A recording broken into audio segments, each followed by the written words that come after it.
There's a really bad habit that most players have to overcome when playing Doom, or any other game really, and that's the temptation to continue with a failed plan. When you try to execute a strategy or a move and you fail, usually due to your own error, and then you try to do it again. You should almost never do this, but why? Let's take a moment to shift genre of game to show a clear example of this situation. In fighting games, special attacks require complex fast combinations of inputs to perform. Let's say the match is Ermac versus Raiden. Ermac has a force push that's really fast and has long reach, definitely outside footsie range, which is like sweep distance. The inputs for force push are back, forward, light punch. The move has considerable recovery, and if the opponent blocks, it's possible for them to punish you. Ermac players use this move to anti-air opponents, check them at long distance, and on a read if they think their opponent is going to try to advance or use a special attack. Here I think Raiden is going to do something, so I force push.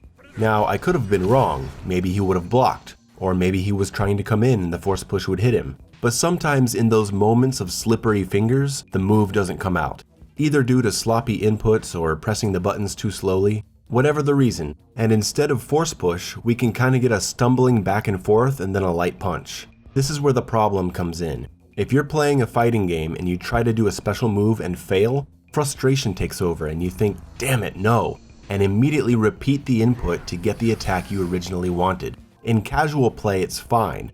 In professional play, it can be a death sentence.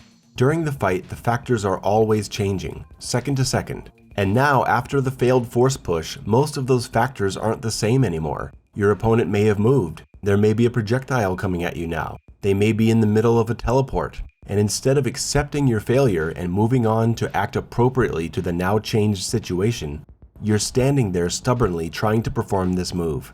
Not because it's a good idea anymore, only to satisfy your own ego because it's bothering you. And look what happened. Raiden saw that I was bumbling around, so he teleported behind me and punished me for acting like an idiot.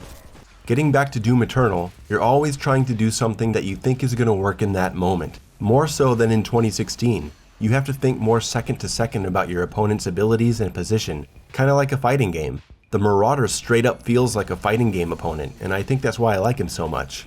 So this moment here, where I'm circling the perimeter and I go to jump up the wall, I mistime my jump, and instead of letting my failure frustrate me and stubbornly trying to jump again, I backdash, turn, check my sides for threats, clear a path with the rocket launcher, and cut through the middle instead.